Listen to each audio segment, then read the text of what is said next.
नमस्कार दोस्तों, बहुत बहुत स्वागत है आप सभी का आपके अपने इस यूट्यूब चैनल विजिटेरिया में। दोस्तों मैं हूं एडवोकेट मंजीत त्रिपाठी। दोस्तों आज की इस वीडियो में हम लोग बात करेंगे लोक अदालत में नहीं जाने पे बहुत सारे कर्जदार भाइयों को एक नोटिस आ रही है, एक व्हाट्सएप पे मैसेज आ रहा है जिसमें कि बैंक वाले या फिर एनबीएफसी कंपनी वाले जहां से भी उनका लोन था, अब वो कह रहे हैं कि आप लोक अदालत में नहीं गए, आपके ऊपर अब एफआईआर होगी और आपको अब जेल जाना होगा। जी हाँ दोस्तों, लोक अदालत की नोटिस भेजी गई थी, लेकिन बहुत सारे लोग समस्या होने की वजह से नहीं गए थे, लेकिन अब उनको इस प्रकार के धमकी भरे मैसेज आ रहे हैं।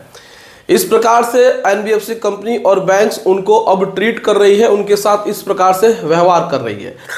तो ऐसे सिचुएशन में वो अपना बचाव कैसे कर सकते हैं और इसमें कितनी सच्चाई है कि उनको जेल हो सकती है, उनके ऊपर एफआईआर दर्ज हो सकती है।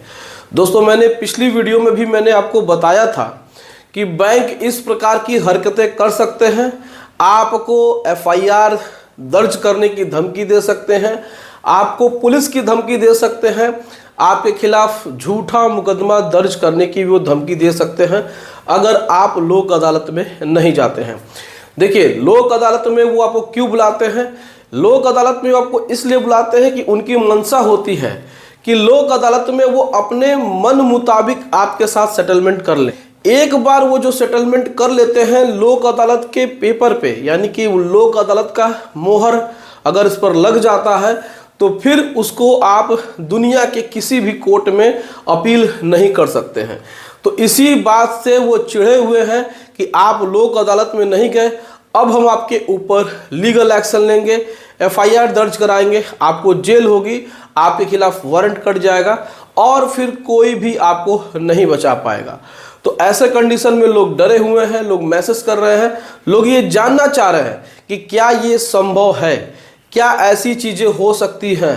तो आज के इस वीडियो में हम आपको डिटेल से बताएंगे कि बैंक जो लीगल एक्शन लेगा वो क्या लेगा, उस लीगल एक्शन का कितना इम्पैक्ट पड़ेगा, कितना प्रभाव पड़ेगा, कहां तक आप बच सकते हैं, क्या क्या चीज़ें हो सकती हैं। तो चलिए बोर्ड के माध्यम से आपको एक बार फिर से समझाने की कोशिश करते हैं। वीडियो को बहुत ही ध्यान से देखिएगा। अगर आपने इस वीडियो को देख लिया तो आपका 100% डाउट है वो क्लियर हो जाएगा, आपको कुछ भी एक्स्ट्रा करने की ज़रूरत नहीं पड़ेगी। तो चलिए आज की वीडियो शुरू करते हैं और आपको बताते हैं स्टेप बाय स्टेप कि सबसे पहले बैंक क्या करेगा। देखिए, अगर आपका चेक लगा हुआ है तो बैंक आपके खिलाफ चेक बाउंस का केस कर सकती है 138 NIA एक्ट में। अगर आपने चेक दिया हुआ है तो बैंक आपके खिलाफ चेक बाउंस का केस फाइल कर सकती है NIA एक्ट में, जो कि बेलेबल ऑफेंस होता है। इसमें आपको डरने की ज़रूरत नहीं है। आपने कोई भी उनके कुछ चेक दिया होगा तो वो चेक बाउंस कर सकते हैं। दूसरा, अगर आपका ECS मैंडेट होगा, दूसरा तो यहां पर ECS बाउंस का केस बैंक कर सकती है 25 पेमेंट एंड सेटलमेंट एक्ट 2007 में।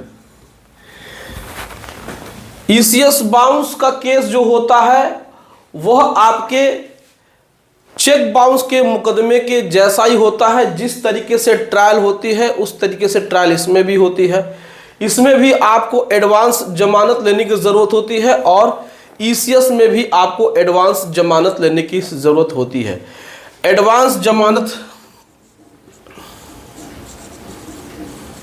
एडवांस बेल,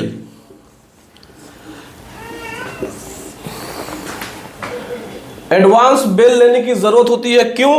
क्योंकि आपको कोर्ट को इंश्योर करना है कि जब भी कोर्ट आपको समन से बुलाएगी, यानी कि जब भी कोर्ट आपको समन्स भेजेंगे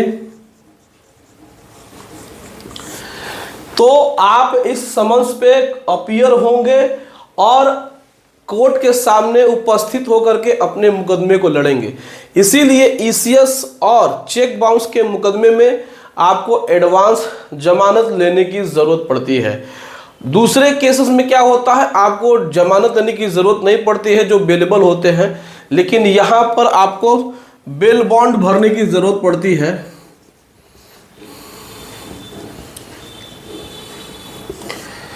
और आपको जमानतदार ले जाके वहाँ पे बेल करानी पड़ती है।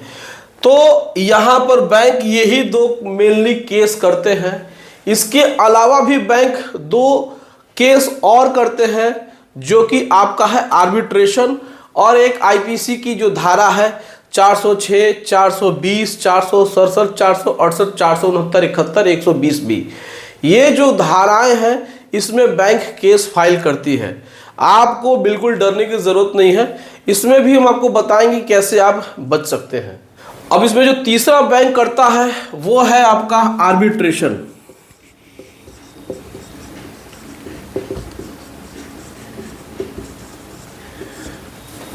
आर्बिट्रेशन मध्यस्थता, जैसा कि आप सभी जानते हैं, मैंने अपनी पिछली वीडियो में भी बताया था, लेकिन ऐसा मैसेज अब आ रहा है, ऐसा बैंक वाले अब आपको डरा रहे हैं कि आप लोक अदालत में 9 मार्च को नहीं आए, अब हम आपके ऊपर लीगल एक्शन लेंगे और इस तरीके से करेंगे। तो लीगल एक्शन में क्या क्या लीगल एक्शन लेंगे वही हम आपको बताने की कोशिश कर रहे हैं।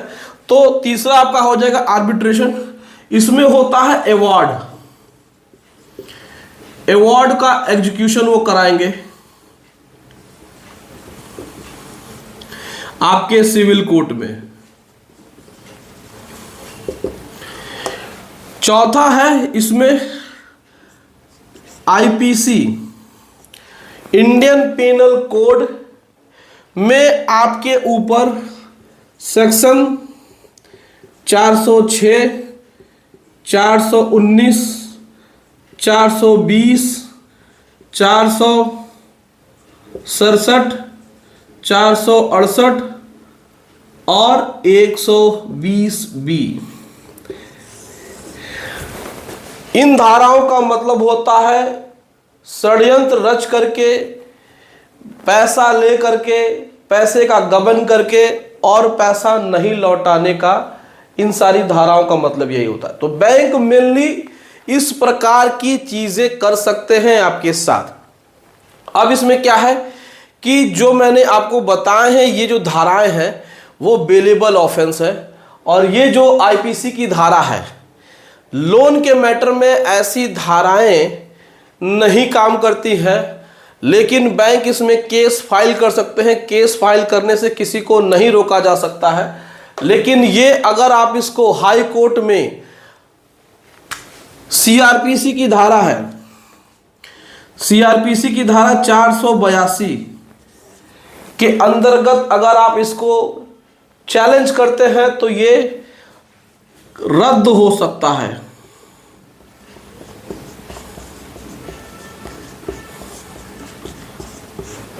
हाई कोर्ट में जिस भी स्टेट के सिविल कोर्ट से ये आते हैं, सेक्शन 406, 419, 420 भी, इन धाराओं को उस स्टेट के हाई कोर्ट में आप लोग 482 के अंतर्गत फाइल करके केस, इसको आप ट्रायल को ही रद्द करा सकते हैं, मुकदमे को रद्द करा सकते हैं।